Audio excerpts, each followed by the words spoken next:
Hey, welcome, Point Blank. And we are here today, and I am Adolphus Pruitt. And I'm the Reverend Darrell Gray.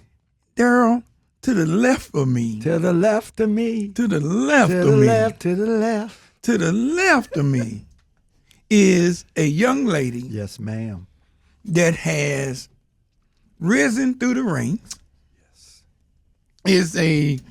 Is not a neophyte, but is a pro-fight now within the Missouri legislature as a state representative. Yes, she is. Comes from a long family line of elected officials. Public servants. Public servants. Elected officials. Public servants. And more than anything is, she is, what's the word I'm looking for? She is a Christian and spiritually grounded. Yes, she is. And we can only be talking about the illustrious. Oh, come on now. State Representative LaKeySha Frazier Bosley. Yes. I was going to say y'all. effervescent and glamorous and articulate, intelligent, drop dead gorgeous. All right. Come on, I need to come up here more often. After the beating be taken down there in Jeff City, I need to come get my morale boost around here. I'm saying, but in all honesty, Representative, you continue to hit the ball out of the park in Jeff City, but not just in Jeff City. You show folk what public service should be about. And anybody, as Pruitt is absolutely right. For anybody who has watched your ascent, it is no doubt to any of us that you continue to make an impact. Even, like you said, in a place like Jeff City, where, as the man said, it gets hard sometimes. It does, but to God be the glory always, I have not been able to be in this position without great people like you guys having counsel or, to let me know what's going on back home so that I can make the right moves. Like this is a team effort. This is not singular. This is a plural effort. So without you all and without the people out there that are listening, this wouldn't be a thing. So I am myself because of you guys and because of the great work that you all have done before me, my dad, my brothers, my mom. I would not be who I am without them. So it's an honor. So thank you. Well, you have just come back from a journey. Yes. A party. A party. I saw it. It was a party, Pruitt. No, it was a journey. It was a party every night. Up in Chicago. In Chicago. The party was having a party. It was a national convention. The party was having a party, man. I'm telling you, every night. Oh, Lord. It was beautiful. It was beautiful. It was beautiful. It was a recap. So we watching it on TV. Yeah. We seeing clips and all of this. But you were in the room. Oh, my goodness. When I tell you the energy was, oh, my gosh, you could literally feel change. You felt the celebration. You felt the need and the want to actually get out, mobilize, and engage people who oftentimes would not have even wanted to be in the building. Even though you still had some delegates who, didn't propose or give their vote to VP Harris, right. And let's call her Vice President Harris so people don't mess up her name. Let's not take that away from that woman who did the work to get there. And Governor Walz, the energy was so electric. You could just tell how so many people not even just like-minded, but like-visioned, wanted to see something more, and they acted on it, and it was just so magnificent. But you know what? And I hear you. It was interesting as they did the roll call. And just an aside, BJ, I don't know who came up with that song for the Missouri. Listen. Okay, but I won't get it. All right. Listen. I don't know where that song came from. Everybody had a dope song, man. Every state had a dope song. Where Missouri get that song from? They obviously didn't ask the extraordinary, legendary, iconic Dr. BJ, because he would have gave him a much better song from Missouri. Listen, from my understanding, it was a song that's very deep in Springfield, and we don't know. I even said we could have did Nelly, we could have did Chingy, we could have did Baby Huey. You know, Sexy we had Red. You didn't mention Sexy Red. You know, we could have been sexy too. You know, because get it. Can we do sexy too? We could do it. Right. We had a plethora of different artists that we could have pulled from. Tina Turner. Listen, the legendary icon herself of rock and roll, the mother. Chuck Berry. We had a got multitude of right. things. We had a lot of people that we could have tapped into, but you know, we still came with the energy. So all that matters is we showed I digress. up. I'm sorry, but Pruitt was asking, and I agree. When you talk about that energy, I mean, and I watched it every night, but I'm not gonna lie. I watched it to hear. To be honest, I only wanted to hear 4 people. I wanted to hear Hillary Clinton. I wanted to hear former President Barack Obama. I wanted to hear Michelle Obama. And I wanted to hear Vice President Harris. To be honest with you, those were the only 4. And all of them showed completely out. When you talk about the energy, when those 4 or any one of those 4, I mean, how were y'all able to keep the roof? Listen. How were y'all able to keep the roof intact? The roof is on fire. We don't need no. Listen, it felt just that way. Right. It felt very electric. LaKeySha, Yeah. LaKeySha. What? State representative. What? I can't say that song. No. I can't hit my hands up in the air. No. This roof is not. This is our heart. We burn, baby, burn. Let's talk about the platform, though. I got chapter 1, growing our economy from the bottom up and the middle out. Oh, some people question whether the Democratic Party is serious about getting that done. I think they are, but I mean, what's your take? Talk to us about. Did y'all talk about as a caucus? Did y'all talk about the platform as it was developed, or do y'all? I mean, every party has a party platform, you know, and of course we discuss with the DNC on what the national platform will be. Okay. But I think it is very well so true that the Democratic Party can succeed in doing this and wants to. I mean, if you look at the legislation from Democrats 50 plus years, you will see that we have invested in the middle class. We have invested in our unions. We have invested and tried to find ways to help those who are the most vulnerable, whether they're in urban areas or not. We have done all of these things legislatively, executive orders, etc. So this isn't something that is new. This is now something that can be realized not only if we have the presidency, but if we have Congress. So let's put a pin in just focusing on Vice President Harris. Let's focus on her and the victory there, but we need to vote Democratic all the way down. We need to make sure that she has the House and the Senate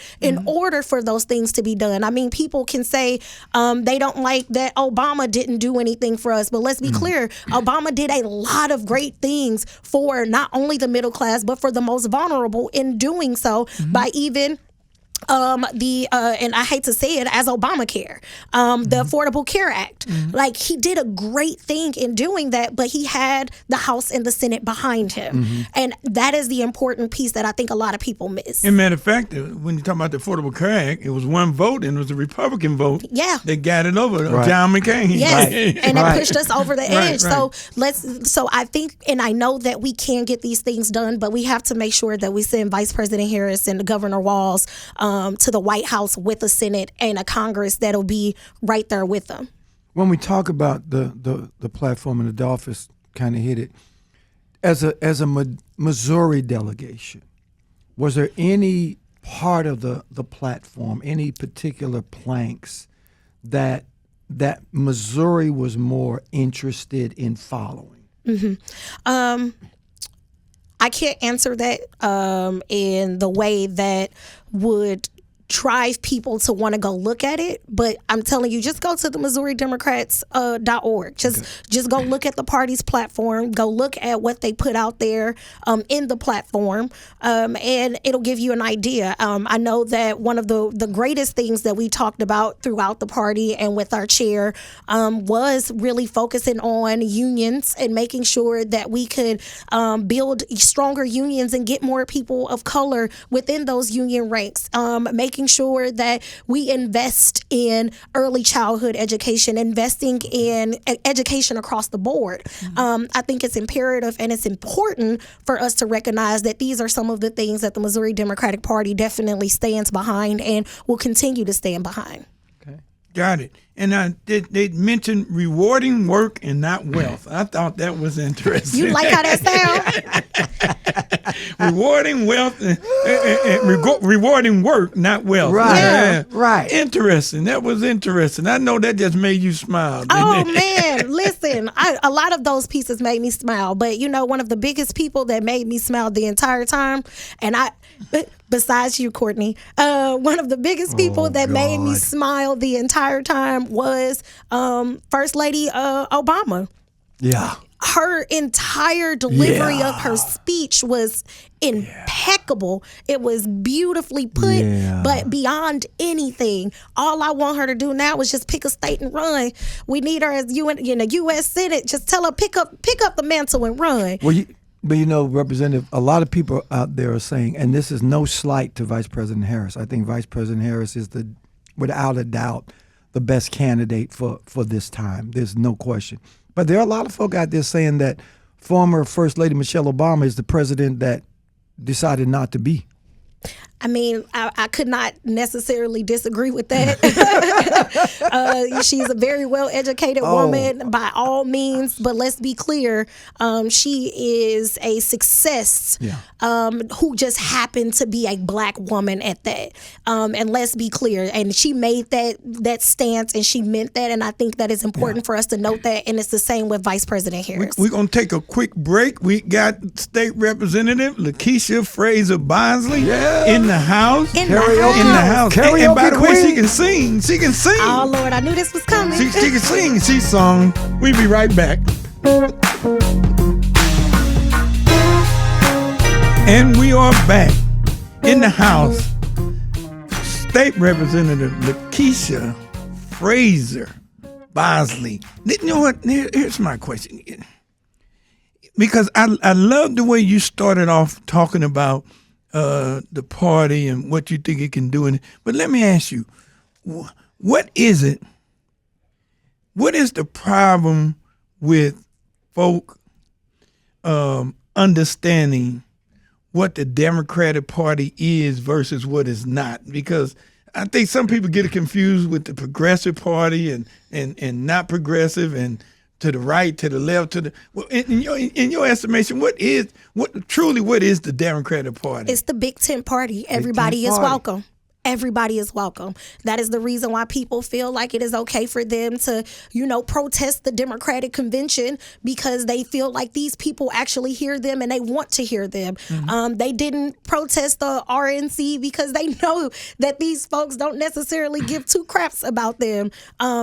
Excuse my language and my French. They don't. So in that, it makes it important that you recognize that everybody is welcome within the party. This is the party for everyone. The fact that Republicans took the stage at the DNC and they praised Vice President Harris, but even beyond that, they condemned what their party is becoming, which is a totalitarian governmental party where Donald Trump wants all of the power and he does not want to share it. But beyond that, he's a dictator. He wants to be a Putin, and he just doesn't have the gall or the balls to be able to do any of those things. Say that! Nor does he have the brains to do it either. So in that understanding, the Democratic Party is just for everybody. So it is progressive. It is centrist. It is whatever you think that it may be, because this is the party that actually changes with the environment that it's in and with the people. And Pruitt, the thing about the two-party, the platforms, the Democratic Party,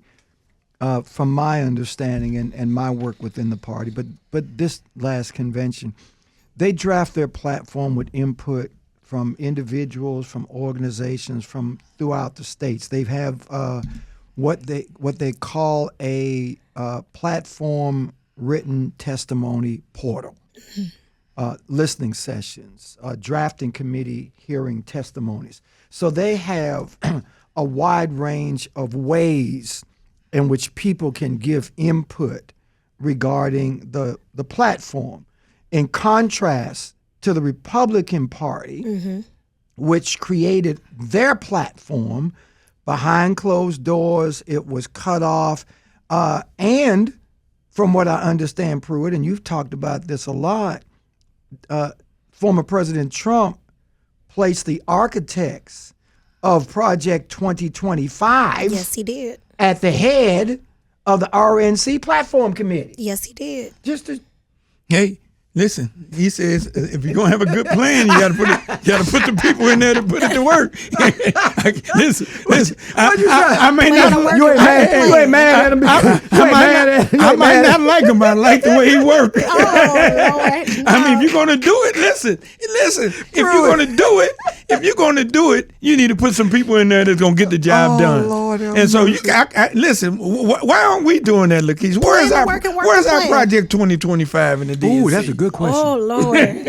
Now Oh, you're that was getting into that was good. some things. Yeah. That was good. Yeah, where is our Project 2025? So, I think that comes with understanding leadership. And our party does a great thing of not wanting to hold power, but we share it. So, we have a Democratic chair who's elected almost every 2 years, every 4 years. The same thing with term limits in the state legislature.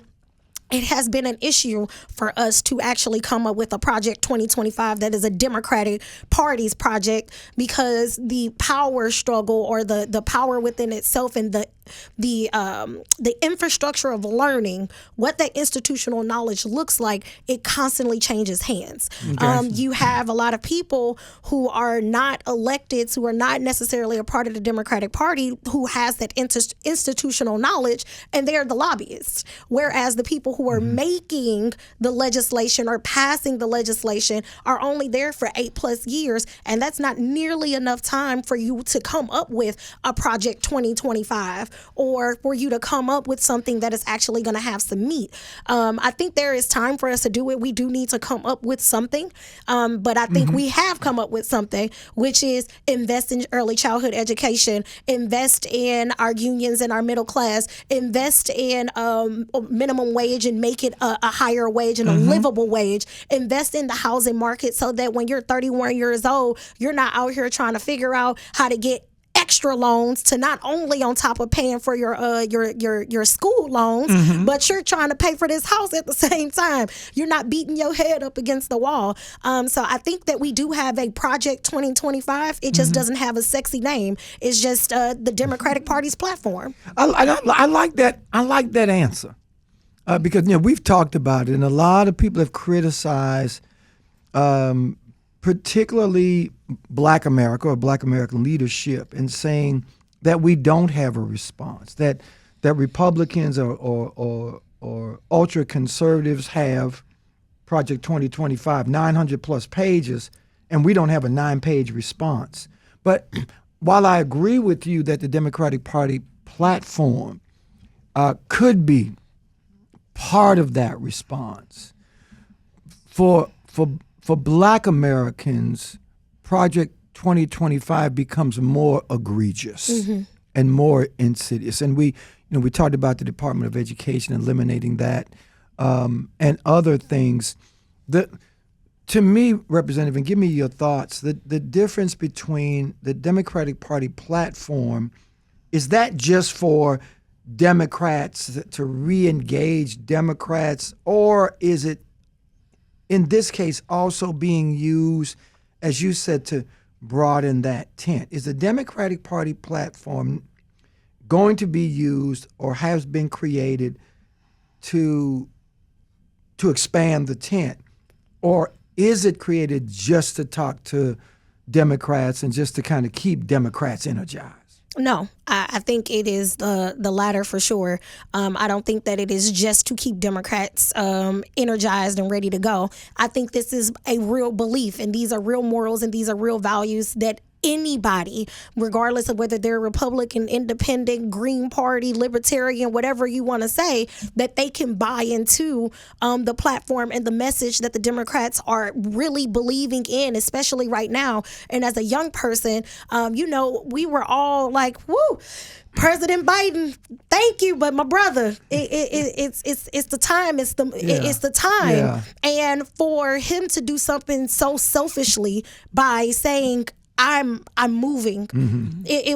Selfishly, he's moving. He moved to the side in order for the young people to come back into the fold, in order for the young women who can see themselves, or the young men who can see themselves in those moments. He actually did something powerful. So I think that this is a building and an expansion of bringing anybody and letting everybody know that, hey, we do have a purpose. We do have a platform. Just come. So let me say this. Come all, come one. Yeah, let's you and I have a quick conversation. Oh, okay. Because you are a millennial, right? Yes, I am. Can you mind sharing your age? I am 30 great 1 years old. 31 years old. And You're just of course, a baby. Oh, you know what? Let's not do that now. yeah.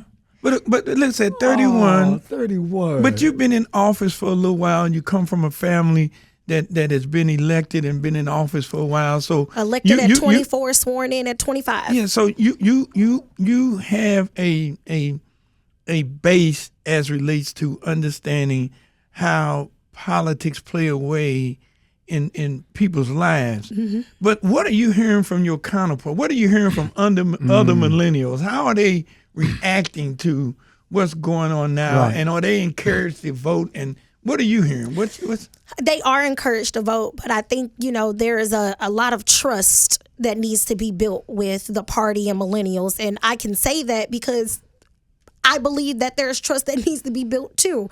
And oftentimes, Rev got into it, where Black Americans are often told, we're going to promise you all of these things. Right. And then when it Right. comes down to it is, oh, we'll get to it next time. We don't have X, Y, and Z. So I think what the millennial, what young people, because we don't want to put millennials always calling us Gotcha. millennials. People think that is a bad word now. well, you're in the Like Gen progressive. Z. Like progressive. They think it's such a taboo and a Right, toxic right, word now. right. But young people are engaged. They want to see the change, but they want to believe the change. And I think what they have seen, not just from the DNC, but on the ground, they are seeing that activation. Let me jump in. Let me jump in real quick.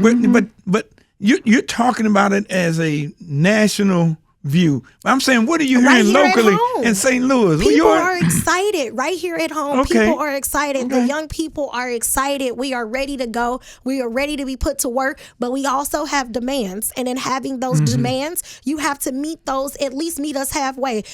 I believe in a good compromise. If you walk away from the table and I walk away from the table and we both not completely 100% satisfied, then that was a great moment for everybody to have. That's what real compromise I heard looks like. her, Adolphus. I heard that. But and I get But it. answer what the demands are, because it's your turn. Okay, but no, but That's where compromise looks like. But you're right. And when we talk about it, and Representative, now I understand that black women are have always been the go-to for the Democratic Party. Yeah. Black women are high 90s, and I think that with Vice President Harris, it's just gonna bust out the seams as far as black women. Black men, millennial or not, when we say what's the ask, are you hearing from black men, be it millennial or Gen X or Gen Z or baby boomers, but black men in particular, are you hearing from black men, and what are black men saying? Because as we read the stats, maybe 8 to 10% of black voters vote Republican, 8 to 10%. And Trump lies and says he's got 15% black men. That's not true. But let him live his life in delusion, child. But I agree. My question is similar to Adolphus's, but it's what are you hearing from black men as it relates to their demands and the Democratic Party? I would push back and say, what are you guys hearing as the black men who are the pillars? And I'm just a lowly elected official, public servant. just a small public servant in this. I think that it's important for us to hear from you guys But the too. but I think the young we're not in men- the young circles. I mean, you are. But you are a leader within that. I got You you. know what I mean? Because you are the mentors. So as young men, and what I hear from young men is they just want to feel like they are a part of the conversation. Right. They want to feel like they are represented too. And what that looks like often is very different. And I think that it's important for us to have that very vulnerable conversation. But I don't think that a woman needs to lead that conversation. I think that it's up to you brothers to come to the table and tell us, as the men, get them together and say, hey, young brother, what are you thinking? Or even males within the party, or even males within the party. Yeah, but no. Absolutely. Hold on, stay rep. Come on. So go you ahead. asked me what are we hearing. Unfortunately, what we hearing is the black man, especially the young black man, they doing what the black women tell them to do. Now, let's just be clear out here. How is that unfortunate? Because I didn't say it was unfortunate. in some ways it is, because We in follow- some we ways, following y'all no, lead. in some ways, following y'all lead. they ain't led these you into brothers, destruction these yet. brothers are laying up at home. They laying up at home. The woman is out working. She's doing her thing. And they're following the lead, and whatever these women tell them, they doing everything they need to do and look like to get this woman and follow this woman. What I'm asking you is, and you know it as bad as I do. You know it better than I do, because they hitting on her. They hitting on her. I don't know whether to answer that yet or not. Let me hear this question. Yeah, there you go. Let me hear the question first. But what I'm talking about, you got your contemporaries that are coming up to you, trying to get next to you. They hitting on you, trying to date you, and this and that. What are you running into? What the statue? So what are you running into? And I bet you what you're running into is what I just described. I actually don't run into anything but greatness. Oh. Let's be clear. That's right. There you go. Let's be very Go clear. ahead, sis. Black men are amazing There you in go. every way, shape, form, That's or fashion. what I'm talking about. And I think that is important Thank for you. us not to beat up on the young Thank brothers because you. they haven't had the guidance. I Thank think you. it's important Because they for haven't us- had the guidance. So you But- saying they're out here without guidance? No, they Not are. all Some of of them. them are out here Okay, without don't- guidance, okay. but it is not a lot. Right. And It's not a lot? And let's Okay, be clear. okay. Let's dispel the myths that Yes. black Thank men you. are Thank educated. you. Let's dispel the myths that black men aren't in their homes. Thank Let's you. dispel the myth that black men don't have jobs, because Thank they do. you. And a lot of them are taking entrepreneurship very seriously and creating their own work. And these are your contemporaries. Contemporaries Or older, not younger. and younger And and younger, okay, same. okay. It's the same thing. Gotcha. So let's be very clear. They do have, and as women too, Mm-hmm. we hear often that we're not soft enough in this generation. We're not these things. So we're not going to just label it as a problem for just one when it takes the collective. Okay. As the black man at the nucleus of the black family, yes, you have to step up. But it's my job when you can't, because God made me from your rib, is to protect you in all of the ways that I can. Get And that me. may be just I'm spiritual, gonna hoop in a and it minute. also may be me just taking the realm and taking the reins sometimes and leading. And that is okay. And I will not demean them for doing that. But as far as the Okay. party is concerned too, and I agree, within the black family, that's a black family. That's another conversation. That's a dynamic. and baby. I appreciate as a black man, I appreciate you saying that, because to be honest, Representative, black men have taken some hits. Yes.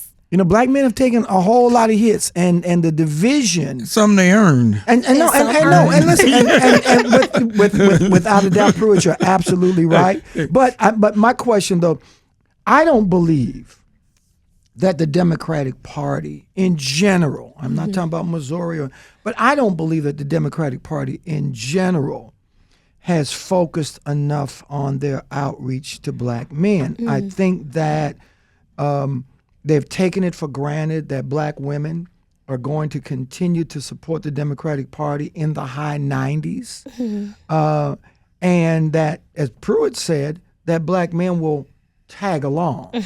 And I think that the conversations that I'm hearing is that black men want to be supportive, but they want to be courted too. And I think that if the Democratic Party and Democratic candidates make the assumption that black men, by virtue of their blackness, is going to automatically support the Democratic Party, I think that we're going to be in trouble. And when you Agreed. talk about a lot of these states, particularly borderline states, if you talk about Wisconsin, if you talk about Michigan, if you talk about Pennsylvania, if you talk about Georgia, if you talk about North Carolina, if you talk about Nevada, if you talk about Arizona, where you've got a high percentage of black men that can make the difference, I just think that I agree with Adolphus that I think the party needs to make sure it has that outreach and make that overture, and that whoever needs to be listening and talking to black male voters better start doing that like yesterday. Listen, I don't know. Like Representative Frazier Bosley, I'm glad to know she has this small circle of black men who are doing the right thing. There's a lot of black men doing the right thing. No. Wait a minute. I'm going to bag it up. Wait a minute. All right, come on. I'm going to bag it up. Because we were getting ready to mutiny up in here. Me and back. We were getting ready to mutiny because we got all kinds of good black men up in here. No. Look at BJ looking. Look at BJ looking. We deal with it because we've had women on the show who would tell you that, hey, the biggest problem they have is finding a mate or a black male to deal with. We've heard you hear it out there all the time. So we ain't gonna act like it don't exist. Oh no, it exists. No, and exists in a big way. It exists. It's a lot of women out here say that I would love to be with a black man and have a great, wonderful relationship and build a family and all this, and we can't find them. And they can't find them. And the excuse used to be because they were all in jail. But they're not all in jail. Well, a whole lot of them in jail. Go to the club. A whole lot of them in jail. No, you go to the club. BJ, a whole lot of them in jail. Yeah, no, it's a whole lot of everybody in jail. But you go to the club, you'll see them. They in the clubs. Yeah. You go to the Zodiac. I don't go to the clubs. Listen, you go to the hey BJ. I don't club, man. BJ, what's it, BJ? You go to the Zodiac. Go to church. It's fine, man. I'll take that one. Go to church. Hey, wait a minute. BJ. Hold on, Darryl. Go ahead. Now, I'm glad he made that point. I'm glad he said church. Go ahead, Pruitt. I can go to the Zodiac or a club, and there's going to be 5 black men in there for one woman. You're right. I can go to the church. There's going to be There's 5 black women in there for one man. So let's be clear about it. Let's be clear about it. Okay, let's be right. See, they want to play games up in here. I ain't going to play no games with it. Let's be clear. I ain't going to play the games. No, But hold on. The point I'm trying to make is It this. is a mess. On election day, There you go. when you go to the polls, I want you to stand out there and do a count. You're right. That's right. And you're going to see black women walking up to the polls, and you're going to see them brothers out on the corner sleep doing whatever it is they're supposed to be doing. I'm not saying that to down the brothers. I'm just saying that we have to be realistic about what the picture is. Agreed. If we're going to deal with the problem. So listen, we're going to take a quick break. We're going to come right back because LaKeySha Frazier Bosley has something to say, and she's going to put me in check. So I'm ready. We'll be right back with more on Point Black.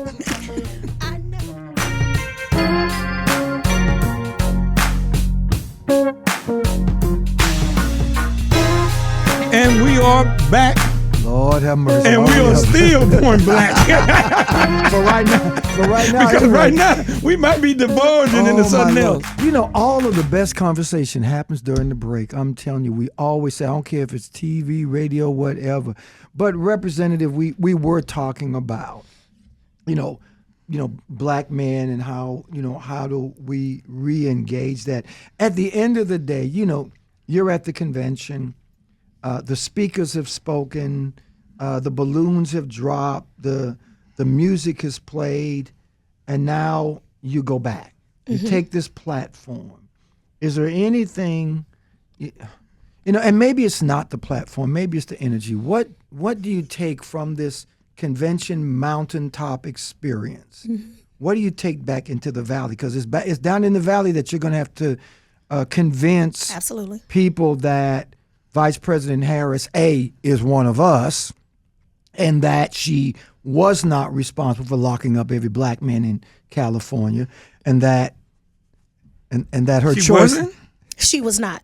Yeah. Oh, okay. I mean, She was not. So coming back from You this got receipts? mountaintop, Oh, we got receipts. We keep receipts, and that's real. And You so know, black coming women, back, we save go our ahead. receipts for tax days, just like this. So you come know, on. we got to put this on the form. So share with us. Share with us those receipts. She did not lock up black men as the rate in which they have suggested, the lies that was spewed when she was running as vice president. What happened is she created a recidivism program, the same as our circuit attorney Kim Gardner did, where it was a deferment program. Hey, we're giving you the option. You made a young, dumb, stupid mistake, and instead of risking your entire life, we're going to put you on this probationary period. You have to complete these. You have to complete these steps, go through these classes in order for you to get back out. And we're going to take this off your record so that it does not define you for the rest of your life. And let me also say, it wasn't that it was not trying to be honest about the struggles as a black woman that I experienced with black men, but oftentimes black men only hear that. They don't ever hear from a black woman just praising them in such a way that they can say, oh, you know what? I got this sister's back. She's on my back. I'm with her. In that moment at the DNC, you saw so many black men in powerful positions who were Democrats taking the stage, delivering speeches, not just as black men, but men of power, men who are in the trenches, who are in the valley, who are trying to pull them up. So I think it's important for us to note that black men are not counted out of the party's platform and are not being engaged. It's all about what is representative of them. And I think really what black men are worried about right now is providing. They don't feel like they got enough money in their pocket to provide. As men, that's what you're geared and what you want to do. You want to have all of the moments and the safety and everything, but you want to provide in such a way that you can take care of your family, take care of this woman that you love and all of these things, but you don't feel like you can do that. So the party who's giving you a stimmy, you feel like, oh, Trump gave me a stimulus check. Trump didn't give you that. You know who gave you that stimulus check? That was Biden. That was the Democrats who were in the House and in the Senate who passed the stimulus check, who said where Donald Trump in his executive, he said that he would veto it if it passed. So now it's time for my black brothers to do the research. Go look it up for yourself. Don't get your information from TikTok. Don't get your information from social media or the Instagrams or the Republican Facebooks Party or the Republican Party or the don't get your information from these false errors. Go do the research yourself. Go to Google. It is up to me to educate you, but it's up to you to go do the further research and dig deeper. So let me say this, ladies and gentlemen. Let me say this. So in point blank, we love to put our guests to the test. to the test. And let me tell you, Representative Frazier Bosley, you know, you have done an excellent job today on the show. A+. Your response, your content, your ability to articulate where you're coming from and stuff. And I knew you from And back not then. backing You've down. grown. And not backing down. No, you've grown in the way you are handling yourself. And I just wanted to take a break and say that. But I want to talk about getting the vote out for a minute. And ladies and gentlemen, I want you all to join me, and I'm quite sure Representative Bosley will be there, everybody else, on October the 4th at the Sun Theater at 6 o'clock. The Black Rep is free. This is free to the public. The Black Rep is going to host a performance. It's based on an opera composed by David Ragland. It is called One Vote One. Oh, I love this. And it's about a black woman in her 20s who they're trying to convince that she needs to vote. And they bringing up somebody from the suffragist movement and civil rights movement to talk to her. And this whole play is about for her to understand how important her vote is. And this is on October the 4th, 6 o'clock at the Sun Theater. Come on, join us. It's going to be a great, great night. And so on that note, what is the party going to do to get the vote out? We talked about black men and them being participating in the party, but how do we get them out to the polls? How do we get everybody out to the polls? you got to meet people where they are. You know, you can't shy away from the reality that everybody doesn't want to vote because everybody doesn't buy into the system. Everybody feels like there are a lot of people who feel like it is broken. It needs to be dismantled and rebuilt.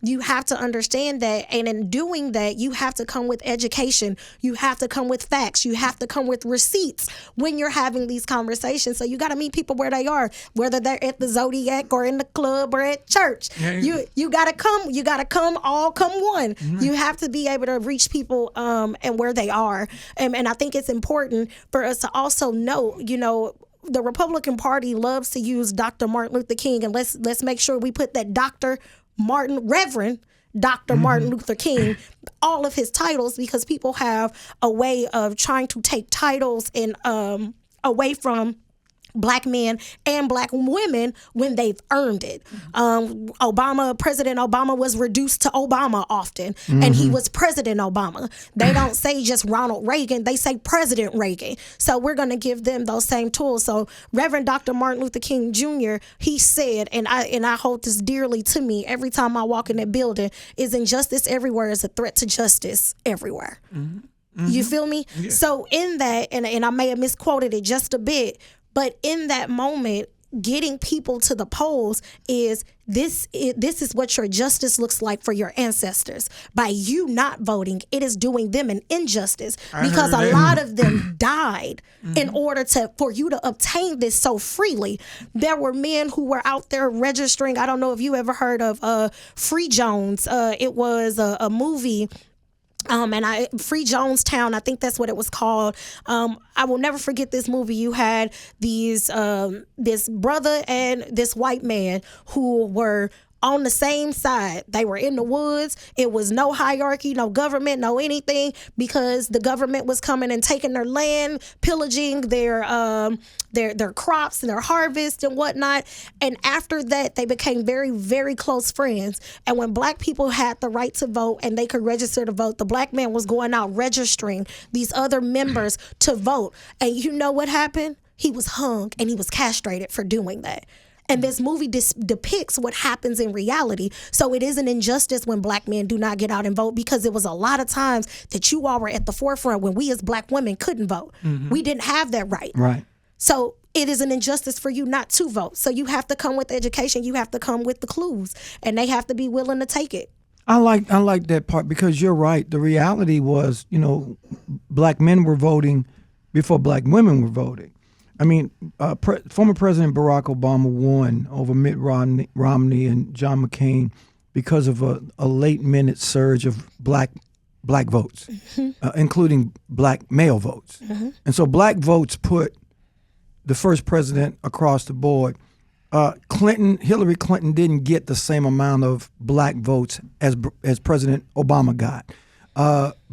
President Biden did not get the same percentage of Black votes as President Obama got. So you had two very good white candidates with Senator Clinton and President Biden, but the reality was Black folk did not vote for those two white candidates like they voted for the Black candidate. And so I would like to think that there is a conventional wisdom might say that, yes, you're going to get an uptake on Black voters because of Vice President Harris. But I don't think that particularly Black men saying, well, I'm going to vote for Harris because of Project 2025 or because of Donald Trump himself or because of that. I don't think that the energy, the saying that, well, I'm going to vote for this one because I really don't want to vote for that one. I think it's just got to be more. The lesser of evils. Right. Yeah. There's got to be more than that. So I agree with you, and I agree with Adolphus that extra attention and energy and resources have got to be put into the Black community, particularly to get Black men out to vote. And to be honest with you, Representative, in Missouri, I see it in Georgia, I see it in Michigan, I see it in Pennsylvania, I see it in North Carolina, I see it in Wisconsin, but I don't see the same kind of energy from the Democratic Party, like you said, meet people where they are. Yeah. You're different. Senator Carla May is different. But I'm not seeing the white candidates in our communities. Mm-hmm. I'm not seeing them. Mm-hmm. And so, I mean, this is how Claire lost. Exactly. And she waited to the last minute. You can't come to us the last minute and think we're just going to save you. I know we got to wrap it up, but Representative, I'm like Adolphus, thank you so much. Once again, we've watched your ascent. We look forward to your continued commitment and greatness as a public servant, and you already know whatever we can do, we're going to support you, approach you, take it out. Yeah, no, and folks, I'm going to see you at the Sun Theater on October the 4th, and then the very next day, the most important event of the year is occurring in St. Louis, downtown St. Louis. And BJ is going to be at lead. We're going to Sister Strut on the very next day, October the 5th. So please go online, look up Sister Strut. We need to get ready. We need to get ready because cancer needs our help to go away. Thank you. See you more on Point Black next time.